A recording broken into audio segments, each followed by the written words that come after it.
Assalamualaikum warahmatullahi wabarakatuh. Selamat datang teman-teman semua. Pada kesempatan kali ini saya akan menjelaskan tentang estimasi untuk mata kuliah perencanaan bangunan gedung tahan gempa. Ini estimasi ini merupakan tahap kedua ya setelah saya kemarin menjelaskan untuk term of reference-nya. Baik, dilanjut saja. Yang pertama ini ada langkah estimasi dimensi perancangan gedung. Nah, ini yang pertama tentu saja harus digambarkan terlebih dahulu model bangunan itu seperti apa, dan ini nanti digambarnya pakai CAD ya supaya bisa lebih jelas. Lalu yang kedua, ini ada kodifikasi elemen struktur bangunan. Nah, jadi setelah digambar tadi itu dikodifikasi mulai dari balok anak, balok induk, kolomnya juga itu dibedakan sesuai dengan karakter masing-masing. Selanjutnya ini ada estimasi dimensi balok. Nah, ini didahulukan ya karena ketika kita lanjut ke tahap selanjutnya, ini estimasi dimensi plat itu menggunakan kekakuan jika berpedoman pada SNI 2847 2013. Sehingga kita harus mengestimasikan dimensi balok terlebih dahulu, baru kemudian bisa menestimasi atau setidaknya menghitung tebal minimum dari dimensi plat yang akan kita gunakan. Lalu yang selanjutnya ada estimasi beban gravitasi. Nanti ini datanya akan disediakan. Lalu yang terakhir ada estimasi kolom. Nah, kolom ini terakhir ya setelah balok diestimasi berapa, plat berapa, estimasi beban gravitasinya berapa, karena nanti perlu data berat dari elemen struktur itu sendiri, lalu ada data dari beban akibat beban gravitasi. Baik, yang selanjutnya ini ada gambar model bangunan. Ini silahkan digambar ulang oleh teman-teman. Gedung yang 10 lantai kemarin saya jelaskan.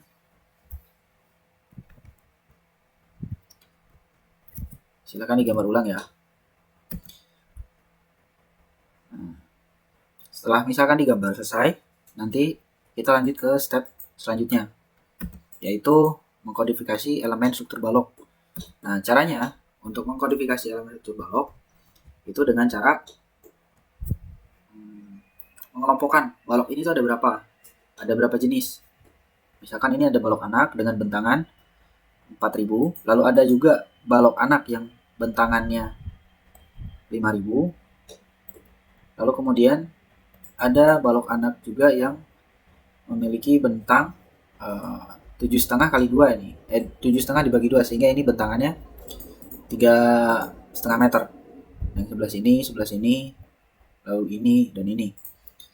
Nah, lalu balok induk juga dikelompokkan sesuai dengan panjang bentangnya. Ini ada balok induk kolom ke kolom itu dengan bentangan 4 meter, lalu ada balok induk juga dengan bentangan 7 meter, lalu juga ada balok induk dengan bentangan 5 meter. Nah, ini jika direkap seperti ini nanti. Ini saya menggunakan software Autodesk Revit sehingga otomatis langsung terekap berapa di jumlah balok, berapa volumenya bahkan, dan di sini ada rincian panjangnya. Nah, di sini ada 3 tipe untuk balok anak, yaitu dengan panjang 3,5, dengan lalu 4 meter, lalu 5 meter. Nah, untuk balok induk di sini ada 3 juga, yaitu dengan panjang 4 meter, 5 meter, dan 7 meter. Nah, ini kita mengestimasi berdasarkan data panjang bentang balok yang di sini. Hingga nanti balok anak ada 3 jenis, lalu balok induk juga ada 3 jenis. Nah, yang selanjutnya bagaimana cara mengestimasinya? Nah, ini kita bisa pakai patokan. Jadi ada syarat atau pedoman bahwa lebar balok ini tidak boleh kurang dari 250 mm. Ini sebenarnya berlaku untuk sistem struktur rangka pemikul momen khusus. Nah, tapi ini bisa teman-teman gunakan sebagai acuan. Nah, lalu ini perbandingan lebar tinggi tidak boleh kurang dari 0,3, artinya tinggi musiman adalah 3 kali 3 lebar. Nah, cuman ini tidak terlalu baku. Nah, nanti tetap saja untuk estimasi dimensi balok ini nanti teman-teman akan tergantung pada pengalaman desain yang sudah teman-teman lakukan. Jadi semakin sering teman-teman ini melakukan desain, maka akan semakin mudah untuk menebak kira-kira berapa sih estimasi untuk balok bentang sekian dan dengan beban sekian untuk bangunan ini misalkan. Nah, ini nanti akan semakin gampang. Nah, sebagai patokan ini bisa dipakai tinggi balok induk 1/11 sampai 1/13-nya dari panjang bentang. Nah, untuk balok anak ini 1/12 sampai dengan 1/15 dikalikan dengan bentang panjangnya. Jadi pada dasarnya untuk balok induk ini dia harus lebih besar dari balok anaknya, karena balok anak ini nanti ditopang oleh balok induk, lalu balok induk ini akan ditopang oleh kolomnya. Nah, untuk lebar balok sendiri itu bisa dipakai antara 1/2 sampai 1/3 tinggi balok. Akan tetapi ini lebar balok kita kunci itu harus lebih dari 250 mm. Nah, misalkan ini saya kasih contoh untuk data-data ini. Jadi teman-teman nanti dibagi ini misalkan BA1, BA2, BA3, lalu ini BI, balok induk 1, balok induk 2, lalu balok induk 3. Nah, ini saya sudah mencoba menghitung. Kurang lebih nanti akan dapatnya segini. Ini merupakan hasil pembulatannya ya.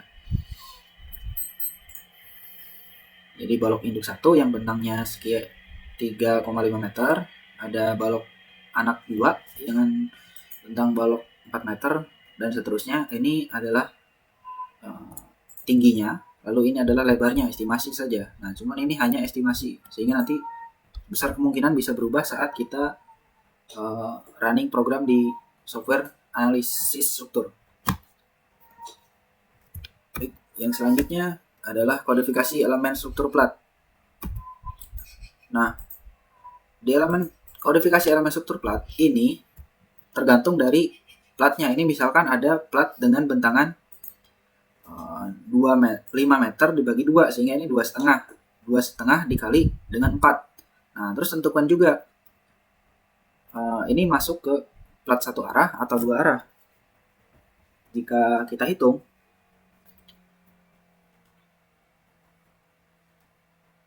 dua setengah itu betang pendeknya, lalu 4 meter ini adalah betang panjangnya. Untuk menentukan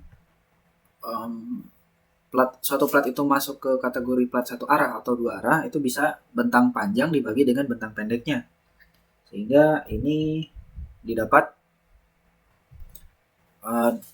sekitar 1,6 ya untuk 4 meter dibagi 2,5. Jadi sehingga si rasio bentang panjang dibagi bentang pendeknya itu kurang dari 2, sehingga dia masuk ke kategori plat dua arah. Nah, begitu juga dengan yang lainnya. Nah, ini kan satu tipe nih, 2,5 kali 4. Nah, ini kasih nama nanti di sini. Kasih nama misal P1. Lalu misalkan di sini beda. Di sini kan ini 3,5 dikali 2,5. Nah, ini dikasih nama P2 atau bisa yang lainnya. Itu terserah teman-teman untuk kodifikasi platnya. Nah, baik, untuk kodifikasi plat cukup seperti itu saja. Nanti digunakan dilanjutkan ke plat-plat yang lainnya. Nah, lalu kemudian ini untuk mengestimasi tebal plat. Nah, setelah tadi dikodifikasi, diberikan kode pada setiap masing-masing platnya, itu teman-teman langsung menghitung ketebalan minimum plat dua arahnya. Nah, jadi ini ada 3 rumus. 3 rumus ini H, jadi intinya menentukan ketebalan minimumnya. Ini mengacu pada SNI 2847 2013, pasalnya ini 9.5.3. Nah, lalu ini ada alpha FM. Ini apa? Alpha FM. Ada alpha FM. Nah, jadi teman-teman sebenarnya harus menghitung dulu alpha FM-nya berapa, sehingga nanti masuk ke syarat yang mana, 1, 2, atau 3. Nah, bagaimana cara menghitung alpha FM? Apa itu alpha FM? Nah, jadi alpha FM ini adalah rasio alpha F ini adalah rasio kekakuan lentur penampang balok. Penampang balok ya. Modulus elastisitas dari konkretnya si balok dikalikan dengan momen inersia dari baloknya terhadap kekakuan lentur plat dari ini modulus elastisitas platnya. Lalu ini adalah momen inersia dari plat itu nanti lebarnya dipakai sebesar 1 meter atau 1000 mm. Nah, ini yang dibatasi secara garis lateral oleh sumbu tengah dari plat yang bersebelahan pada setiap sisi balok. Nah, jadi dihitung di semua sisi balok. Ini alfa F rumusnya. Nah, diperhatikan ketika teman-teman mempunyai material yang beda atau beton dengan kekuatan yang beda pada plat dan balok, itu nanti beda perhitungannya. Tapi ketika teman-teman ini menggunakan sama mutunya, misalkan beton balok itu pakai mutu 27 MPa. Lalu si slabnya juga sama, pakai 27 MPa. Nah, sehingga ini modulus elastisitas bisa dicoret karena hasilnya sama, kurang lebih. Secara teoritis ya, pada kenyataannya itu bisa beda. Nah, lalu ini ada inersia B dan inersia S. Inersia B-nya inersia balok, beam atau ini dibagi dengan inersia dari slab atau platnya. Nanti ini dihitung, jadi cukup menghitung inersia balok dibagi inersia slab. Ini kalau mutu dari material beton yang digunakan itu sama. Nah, kebetulan untuk di tugas ini jadinya ini dibuat sama antara mutu plat dan mutu baloknya. Jadi untuk rumus modulus untuk rumus momen inersia ini tinggal 1/12 dikali B dikali H pangkat 3. Nah, B-nya berapa? B-nya ini yang sudah kita estimasi tadi. Yang dari sejak menghitung baloknya. Nah, jadi teman-teman harus digambar dulu nanti. Misalkan ini. Ini harus benar-benar sudah dikodifikasi semua. Baru bisa menghitung ketebalan plat minimumnya. Misalkan ini B berapa, ini B berapa. Sebentar. Nah, ini misalkan B dengan panjangnya ada bentang 5 meter B1. Nah, bentang 5 meter B1 itu B2. Nah, ini B2. Ini kasih nama B2. Lalu ada juga ini balok induk juga dengan bentangan 4 meter. Berarti B1. Nah, ini B1. Nah, ini dicatat untuk 400. Untuk B1 tingginya. Untuk lebarnya itu 300. Jadi nanti 1/12 B dikali 400 pangkat 3. Itu untuk momen inersia balok.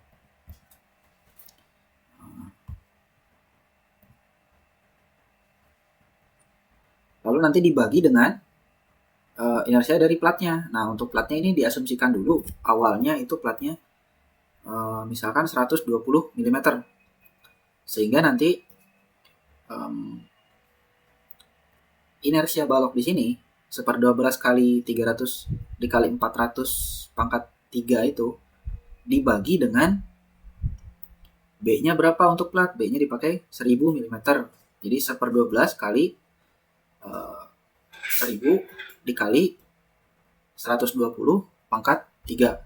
Nah, ini nanti dihitung, ini baru presisi. Nah, nanti dihitung juga di sini, dihitung juga di sini, dihitung juga di sini. Nah, dan itu dilanjutkan ke semuanya. Itu dicek satu-satu tebal minimumnya. Nah, lalu kemudian ketika sudah, nanti di rata-rata. Misalkan plat ini itu kan sudah dihitung semua sisinya. Sisi ini, sisi ini, sisi ini, sisi ini sudah dihitung. Alpha F-nya berapa? Nah, itu di rata-rata. Ini tinggal ditambahkan keempatnya lalu dibagi 4. Nah, nanti didapat nilainya. Nah, nilainya pakai apa? Nilainya tinggal pakai ini. Nanti tergantung alpha FM-nya ini atau kekakuan rata-rata dari setiap sisi. Itu dia masuknya ke syarat yang mana. Nah, tinggal nanti teman-teman menggunakan rumus yang di sini. Untuk keterangan notasinya ini ada di slide yang ini. Teman-teman bisa pause atau di screenshot. Baiklah. Aduh, sebentar motor nih.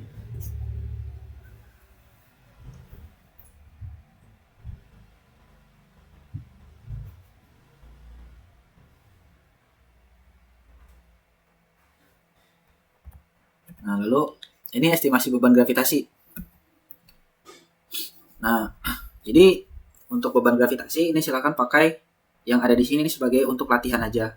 Pada hasilnya nanti tergantung dari spesifikasi yang diberikan oleh arsitektur. Jadi tegel sendiri kan ini ada mereknya masing-masing dan itu ada keterangannya beratnya itu berapa. Lalu lapis pasir, terus plat lantai. Ini dipakai 125. Nah, lalu untuk beban mati atap ini dihitung seperti ini. Nanti ini ditambahkan semuanya. Nah, untuk beban mati sehingga nanti untuk beban mati ini dilihat di SNI 1727 1989 seperti yang sudah dijelaskan pada pertemuan sebelumnya yang tentang membahas tentang term of reference.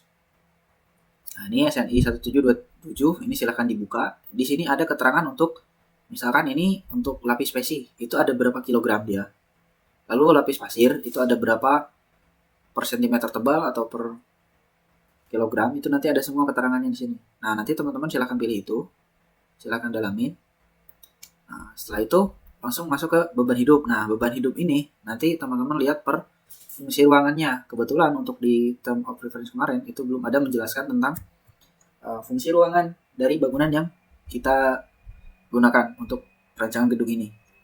Nah, untuk beban hidup atap ini mengacu pada SNI 1727 2013 halaman 27 ini silahkan dibuka. Nanti beban hidup atap itu jika untuk hanya digunakan atapnya ini atap datar lalu digunakan hanya benar-benar untuk atap, jadi bukan ada taman atap atau bukan ada restoran di atas atap, nah itu bebannya bisa pakai ini untuk menahan beban hujan.